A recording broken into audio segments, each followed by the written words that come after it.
And now, without further ado, we have a very special guest up next. Brahmaviharidas Swami leads the international relations for the BAPS Swaminarayan Sanstha. He's known across the world for an inspiring leader, creative thinker, motivational speaker, and a relentless champion of humanitarian causes. Today, he'll talk about doing the impossible: leadership, vision, passion, integrity, and spirituality, and how all together we can face the future and create a better tomorrow. Please join me in welcoming today's honorable guest, Brahmaviharidas Swami.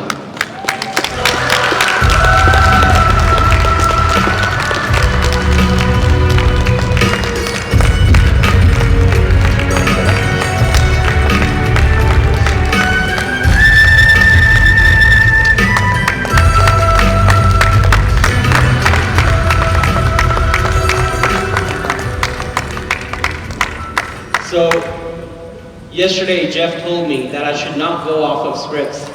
So Jeff, I'm going to take you on that. I'll give you a personal story myself. This year in December, I was in Ahmedabad, PSM 100. It was such a unique experience, a beautiful experience for me. And it was life-changing. And that day, after the day progressed, there were several programs that we were part of. And we were asking Brahmaviharidas Swami to be part of the whole convention. But as everyone knows, Abu Dhabi, the temple, he's leading it, and he's extremely busy. And he told us, unfortunately, he will not be able to make it to our convention. So then I responded that, Maharaj, earlier today, I watched a story about this young boy named Shambhu.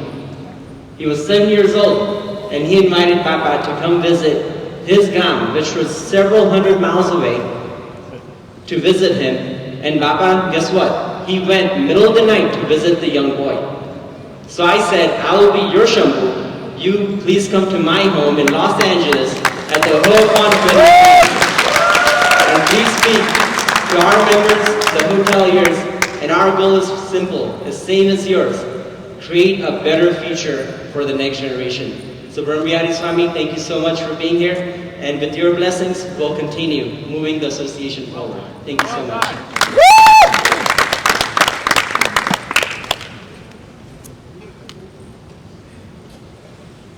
Om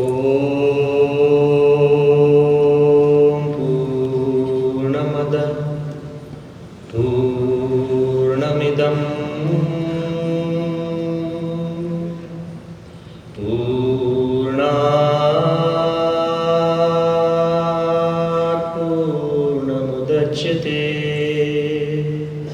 Purnasya Purnamadaya Purnamevavashishyate. Om Shanti Shanti Shanti. With these ancient prayers for peace, and also in the divine presence of Bhagwan Swaminarayan, Bhagwan Shri Krishna, Bhagwan Shri Ram, Bhagwan Shri Mahadev, and also in the divine presence of all the saints and sages who have continued to guide our culture, our people, and our countries.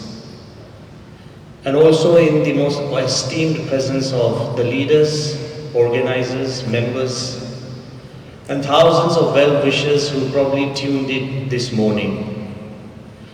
I take this opportunity that literally, as your current chairman Neil put it, I am here because it was an invite straight from the heart. What comes from the heart reaches the heart. So to me, AHOA is just more than the largest association on this planet. It is an association that has a heartbeat, and that heart beats for everyone. That's the reason that I'm here in this convention today. But what better title can there be of a convention? honoring the past and creating a bolder future. And I would like to thank the person who came up with this title, and it is none other than your future chairman, Bharat Patel. But I also want to emphasize one fact. That the past is history. Future is a mystery. While we can't forget the past, we can't foresee the future. And as so it happens many times that we are haunted by our past, dominated, dictated. Our old hurts, hates and regrets sometimes distort our personality. But on the other hand, the future, with all its fascinations, intrigues, the unknowns, the uncertainties, the anxieties of the future, create fear. So torn between a past which we can't erase and a future which we can't rephrase, many a times we forget to address the present which is within our reach. We ignore the present. We don't do the things that we are supposed to do at the right time.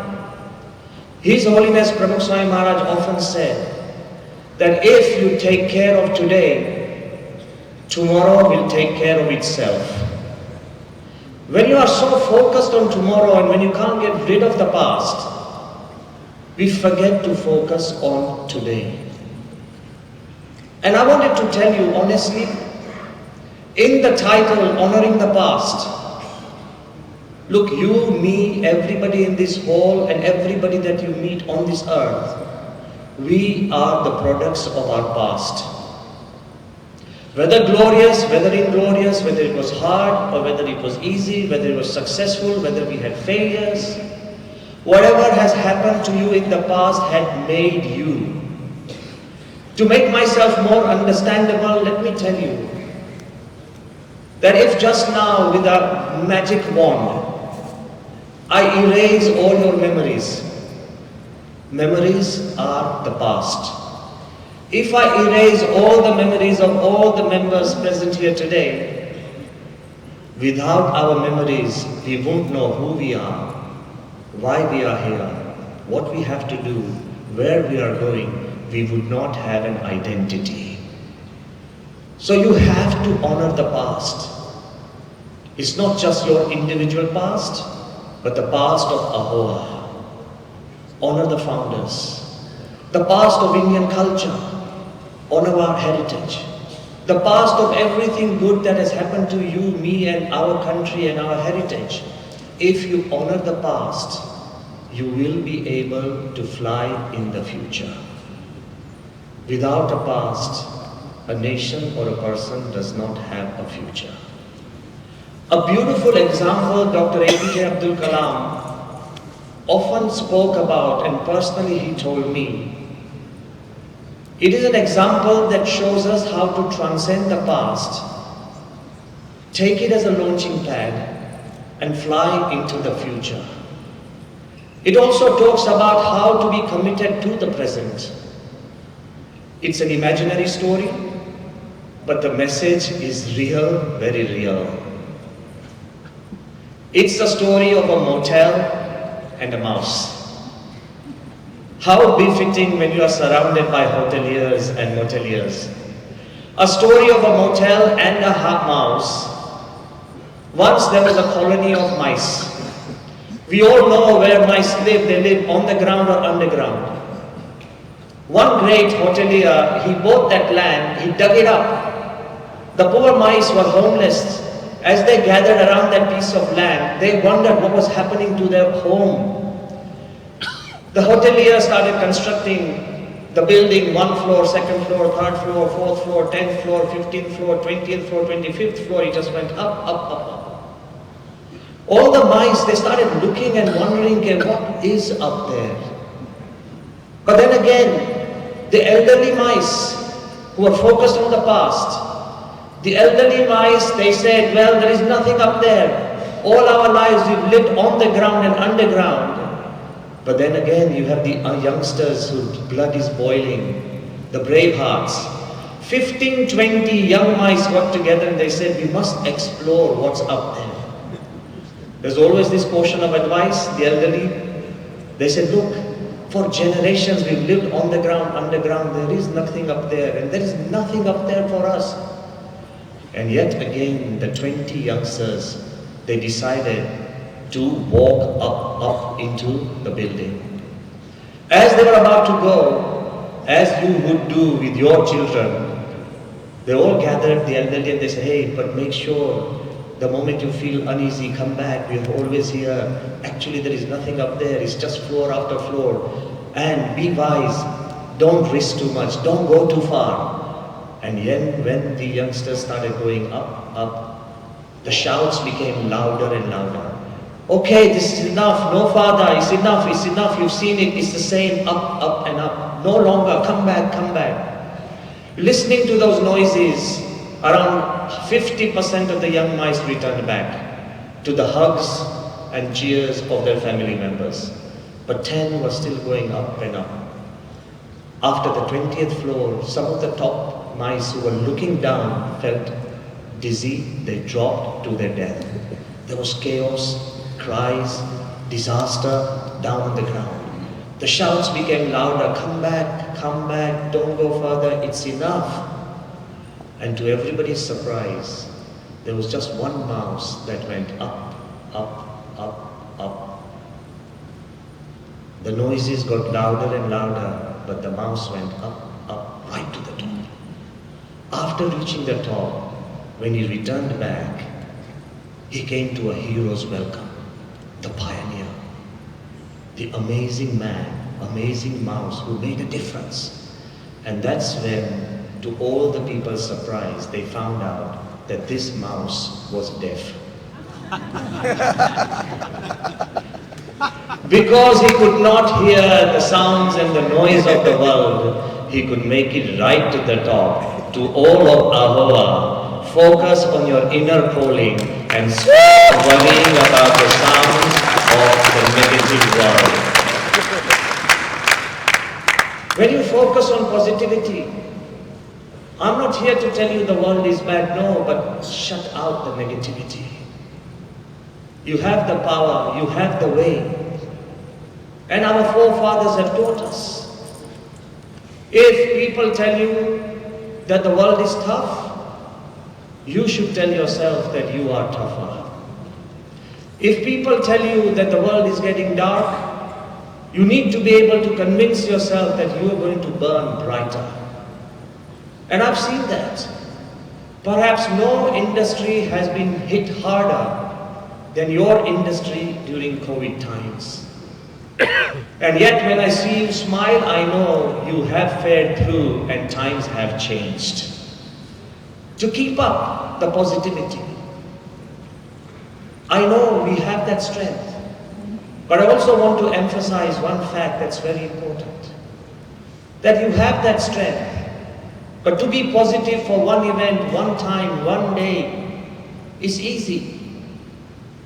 But to sustain that positivity is always a challenge. To smile for a while, anybody can do that. But to keep smiling for life is a secret. And I want to emphasize the fact that we live in an age of volatility, uncertainty. We live in an age where wars are there. We live in an age where realignment is happening. We live in an age of betrayals. Sometimes you feel betrayed by your own kith and kin. But I also want to tell you, in this age where negativity surrounds us, even science doesn't help. What do I mean? Science tells us that on average a human being gets 70,000 thoughts per day. Has the number sunk in? 70,000 thoughts, but you tell me that, Swami, sometimes for hours I sit there and I don't get a single thought. You know, we could be sitting there completely blank. Science tells us that on average a person, man or a woman, gets 70,000 thoughts per day. But the sorry state is, wait for it, 95% of our thoughts are repetitive. Ask yourself honestly, if you've forgotten the key in the morning, 20 times in a day you'll get that thought, I've forgotten my key, forgotten my key, forgotten my key. If somebody has insulted you or overlooked you, 50 times in a day you'll get the same thought, no, I got insulted, I got insulted, I got insulted. Sometimes you have to make a phone call. The uncalled phone call bugs your mind maybe 10 times in a day that I need to make a phone call, need to make a phone call. How many times during the day you get the same thought repeating? Science tells us that 95% of our thoughts are repetitive. But the horror is 80% of our thoughts are negative. You are your own proof. We know that you have an arena of things to do. We will only focus on the negatives. Even if our great committee has done great things, we'll tend to focus on the negatives. I just want to tell you, can we create a game which is in the 5%, meaning not repetitive? Let's focus on the 20% which is positive. And if you can take the positive 20% and make it into the 95% repetitive, just as you repeat the negative, you destroy yourself. If you have the power to repeat the positive, you generate the mantra for success. We just need to rework the map. And as I stand before you, I am in double mind. Should I give you this incident or not? Will it be appropriate in this forum? But I do think at this stage, it just might work. I want to tell you that even if somebody is the lowest of the low, somebody who has no value in society, somebody who is a criminal, if a criminal and a lowest of the low can turn a wrong and turn it into a positivity, I believe you and I can take the right, focus on it and turn it into greater positivity. There's a true incident I read when I was studying back in England. It's a story of a criminal. There was a criminal in England, his name Robert Allerton. He was such a criminal that he spent more time in jail than outside. But the sorry state about everything, he took pride in spending time in jail, and he never regretted it. So a social scientist, Tony Parker, he decided to do his interview. Interviewed one of the most famous criminals of Great Britain. And as Britain would have it, he was placed in the Royal Belmarsh prison. England even has royal prisons. So much fixation with royalty. You have the Royal Belmarsh prison. So Tony Parker goes to meet Robert Allerton. And very sheepishly scared as he's interviewing the great criminal, he says, you know, sir, I'm taking you to interview. Can I introduce you as a criminal? And Robert Allerton says, no. He said, then how should I introduce you? He said, say professional criminal. The man says, what do you mean? What's the difference between a criminal and a professional criminal? He said, I'll explain. There may be criminals who regret and they want to become better. But I have turned criminality into a profession, so I want to be a criminal all my life. Just as a nurse is a nurse is a nurse, never stops being a nurse. A doctor is a doctor is a doctor, never stops being a doctor. An engineer is an engineer, never stops being an engineer. I am a criminal, I never want to stop being a criminal. So this Tony Parker is quite stunned by this guy's answer. And he says, but you know, I just wanted to ask you, is it right to take somebody's money? Steal somebody's money? He said, what's wrong? I'm honest. He said, but how are you honest? He said, all the shopkeepers and the traders and the business people, they lie to their customers. They say this product is worth only this much. They buy it for less and they lie and fix a higher price, and that's how they steal money. I'm honest. I meet a person on the street and I say, give me your money, I request. The traders and the shopkeepers don't ask that give me your money. They said we are selling you a product. So they are the ones who are dishonest. I'm a very honest guy. He said, but do you think if somebody doesn't give you their money, would you beat them up? He said, of course, if my profession requires it. He said, what do you mean? He says that I give them a choice, give me your money or I'll beat you up. If he chooses to get beaten up, I help him. He said, but in that system, he might even kill the man. He said, yes, I may. He said, do you think it's right to kill a person for money? He said, what do our soldiers do? He said, our soldiers actually fight for the nation. He said, stop their wages and tell me how many still remain on the border to fight for the nation. Our soldiers kill people they don't know. They fight wars they don't believe in. They destroy lives that have done nothing to them. This guy on the street has not obeyed me. He has crossed my path and he's got on my nerves. Of course I can kill him. I'm a fair guy. He said, but in your profession, what if you are jailed for 20 years? You get caught, you get jailed. He said, job risk. All the pilots who fly the plane, their job risk is death. All the nuclear scientists who work in nuclear facilities, their job risk is death. Mine, I get into jail, have my life, and guys like you come to interview me. What's wrong in my profession? I don't want to go to the extreme end. Others will probably think that Brahmaviharidas Swami is justifying criminality. No. But I want to tell you, if a criminal can justify a wrong and be proud about it, why can't we do the right and be proud about it?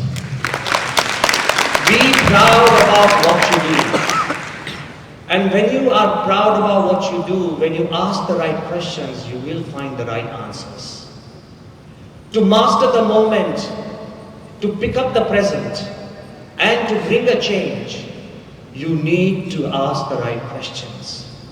As Einstein said that if I have a problem and my life hung upon it, I had only 1 hour to solve it, I would spend the first 55 minutes asking the right questions. The answer will come in the last 5. So to create a bolder future, together you should ask in one voice the right questions that affect your life, your industry of hospitality. Ask the questions and answers will be found. There are a couple of questions which are global and yet personal. At no point in history has the world spoken more about peace. We've had the highest number of peace conferences, peace summits, peace lectures, books written about peace. Guys like me talking about peace, everybody doing conferences on peace. At no point in history the world has become more aware of peace than why the largest earning industry in this world is still the armament industry. Is the question. At no point in history where we have focused more about happiness, where we've created theme parks, entertainment parks, we've created games, sports, we've created resorts, we've created holiday vacations, we have created 3D games, 4D experiential. At no point in history have we focused more on happiness and things that bring us happiness, then why are the surest selling drugs still antidepressants? There's something wrong. At no point in history have we been more connected through WhatsApps, Telegram, phone, mobile, email, internet, virtually. Then why do we feel so lonely? These are global questions, but these are also personal questions for each one of you. When you ask the questions into the outer world, it's investigation. When you ask the same questions to your own self, it's introspection. It is with this question that Dr. APJ Abdul Kalam came to Pramukh Swami Maharaj, and I happened to be there as the translator. He asked that in this age of plenty, of everything we have, why do we still feel empty? And he asked Pramukh Swami, that I and 500 thinkers of India from every known field, from accounts, finance to management, to business, sports, in every known field, 500 thinkers, we've spent 1 year thinking about which are the 5 fields we should make India progress. And he laid out his blueprint.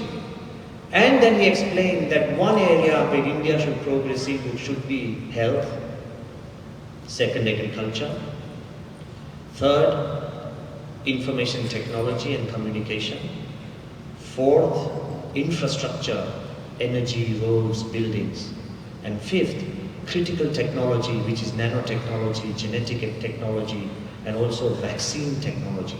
This Dr. Kalam asked in 2001, as if he prophetically knew that 2020 would bring in the necessity of all these 5 elements.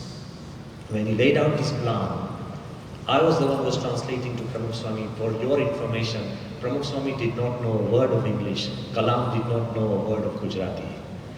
Kalam had 46 PhDs. Pramukh Swami had not even completed his primary school. Kalam was the president, Pramukh Swami was just a saint. And they became the finest of friends.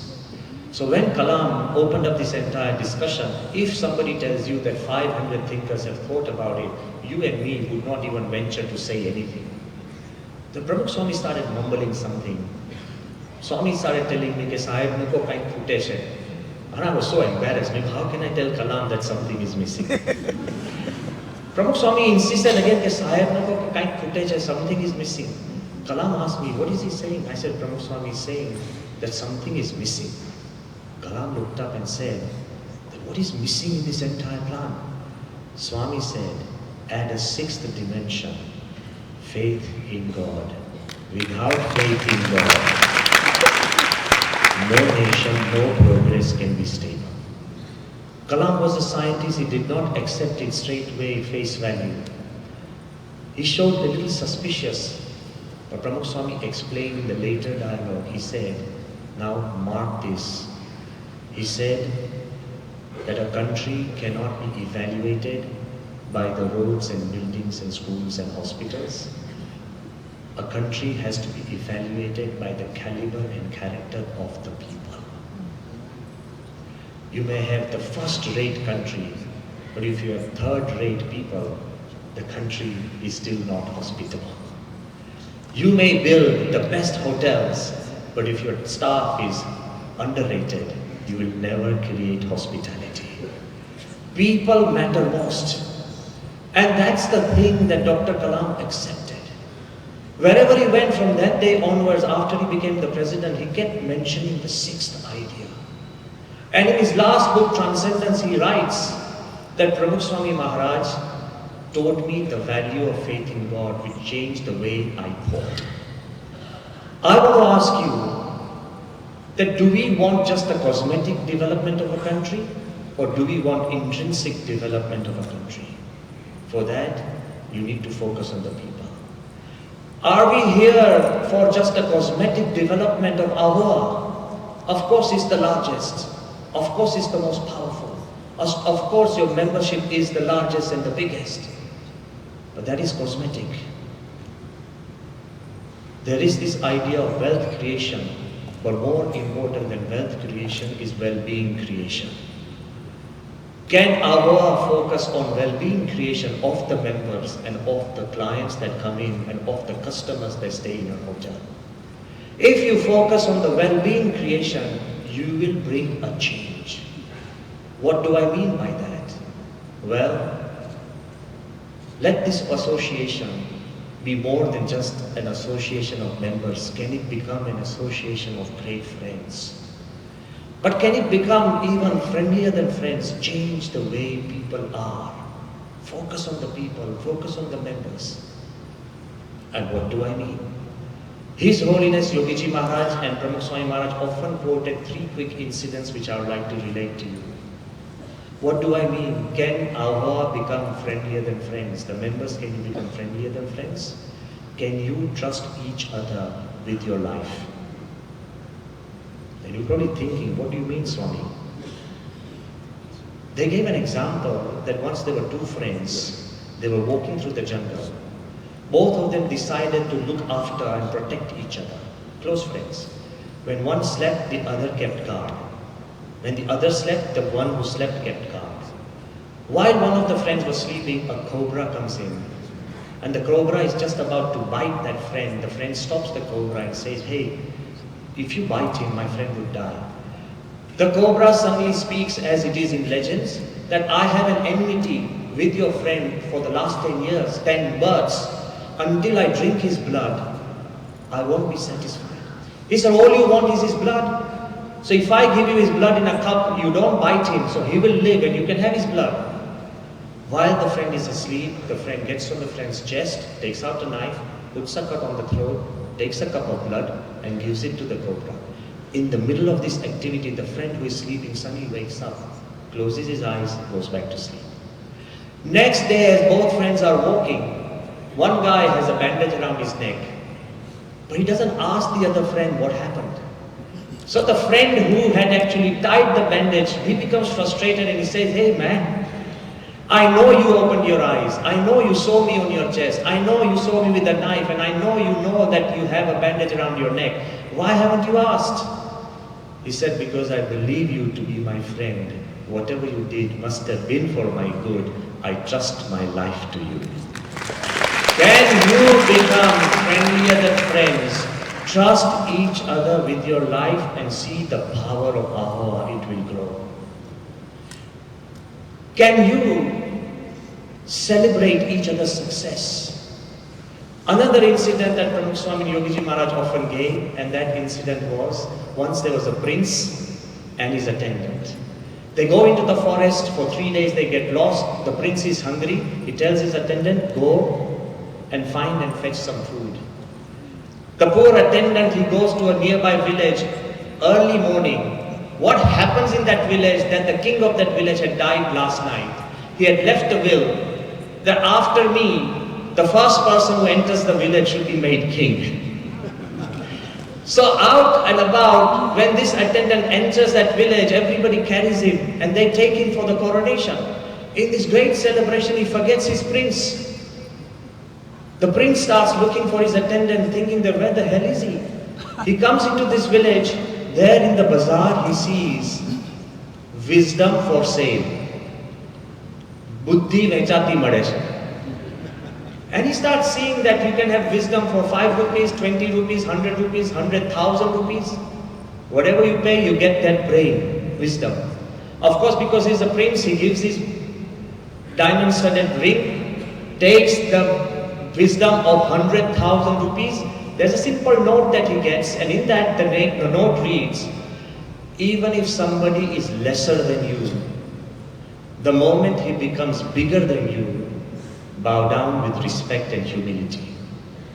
The prince is laughing, but then he hears all the sounds of celebration on the elephant back. He sees his attendant about to be crowned. He remembers this wisdom. He falls on his knees and bows down to the attendant, and the attendant sees, "Oh my God, it's my prince down there." He declares to the villagers that if I am the king, I can choose the king. Let the prince below me be the king. And that's how he makes him the king. What Pramukh Swami often said, that there will be people who are lesser with smaller hotels, now they are bigger and with bigger roles. Celebrate each other's successes. Don't feel jealous. Be like a single body. Appreciate each other. Do you want to be friendlier than friends? Trust each other with your life. Celebrate each other's successes. And lastly, breathe for each other. Breathe for each other. There were 4 brothers who combined together to appease the king of the seas. The king of the seas decided whether they have breath for each other, not just breath for each other. And the king of the seas takes an avatar of a small man and he goes to the first brother and he says, "You are working hard, but your 3 brothers are just relaxing, doing nothing." The brother says, "Stop wasting your breath on me, just leave." He goes to the second brother, he says, "The other 3 brothers are just having a whale of a time. You're the only guy who is really working in the scorching sun. He says, please save your breath for yourself, don't waste it on me. All four brothers tell each other that don't waste your breath on me because I breathe for my brother. If somebody from this place comes to bad mouth anybody, just tell them, don't waste your breath on me. I breathe for others. If you generate that unity, then most importantly, I personally believe you will be able to select the right leaders to take you in the right directions. Unity is power. I know after some time you will be debating, discussing, and then electing. But you should elect a leader who creates a team of leaders. Most of the time, leaders create followers, leaders should create leaders. And what sort of leader should you appoint? And I want to tell you what sort of leader should you appoint. Let me take you back to the times of Chanakya. Let's honor our past. If anybody has had time to read Artha Shastra, in Artha Shastra, Chanakya says that after a king has conquered a kingdom, what is the first thing he should do? His Shishyas, disciples, report that he should appoint ministers. So after you appoint a leader should create a team of leaders. So Chanakya says that who will you appoint as ministers? Your sub-leaders. You know his disciples say that we will appoint our classmates as our ministers.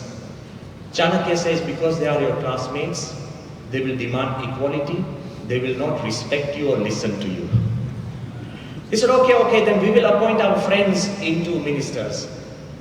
He says because they are your friends, they will expect from you and never return to you.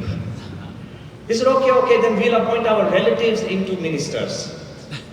He said, well, relatives will never stop seeking favors. Samjhai se na tamara saga wala. Relatives will never stop seeking favors. He said, okay, then we will appoint people who are loyal to us as ministers. He says, loyalty just breeds slavery. They will not have independent authority. Then they say that, okay, we will appoint young people, dynamic people into the new leaders. He said, of course, the young will have that zest, but they will lack experience. And when the time comes, they will buckle. So he says, okay, then we'll appoint the experienced into leaders.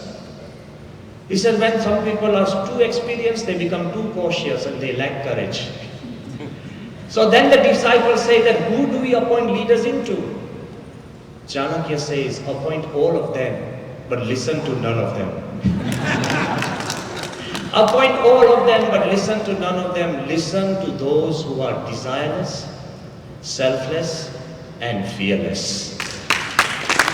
Leadership requires desirelessness. Appoint leaders who have nothing to gain, nothing to lose, and who are willing to give themselves for Ahoa.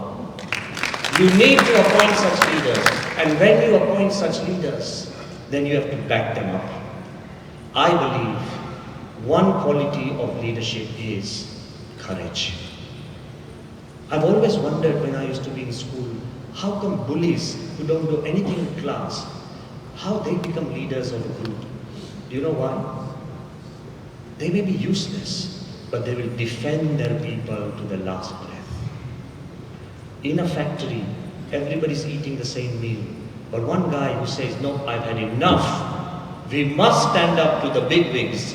And when a guy stands up to the bigwigs, he becomes the leader by default. Mahatma Gandhi, he was a nobody.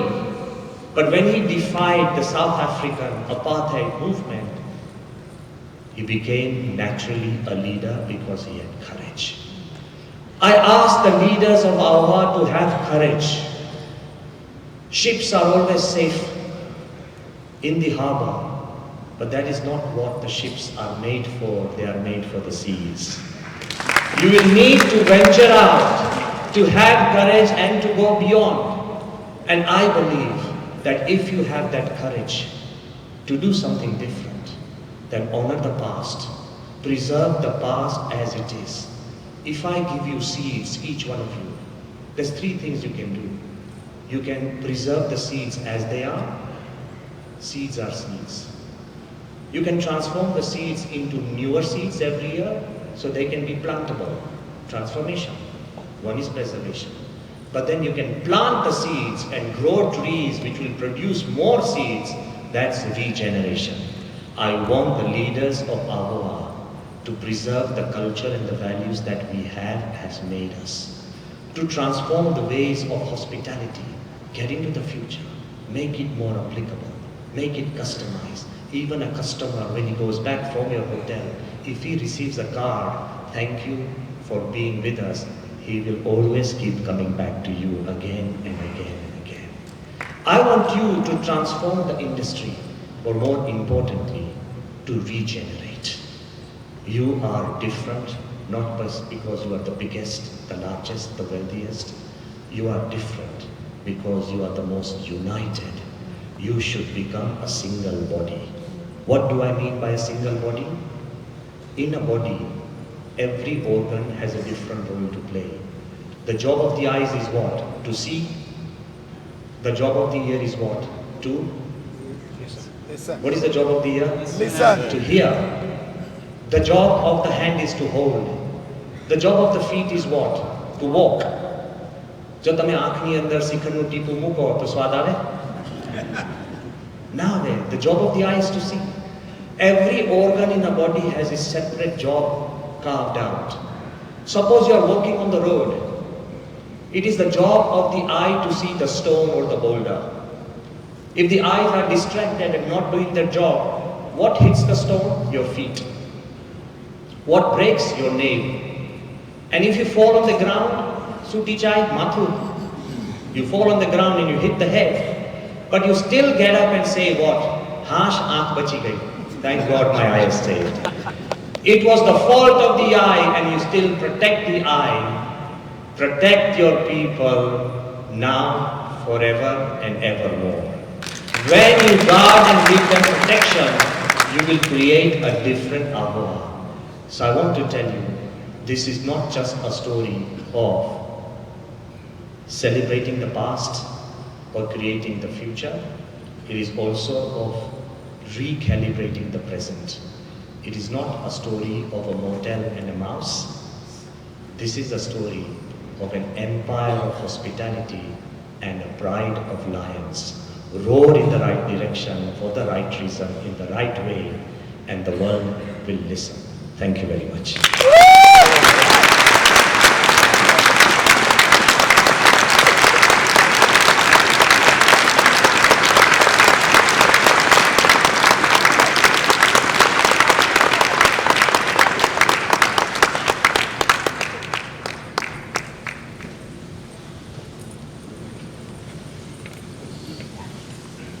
Thank you so much, Brahmaviharidas Swami.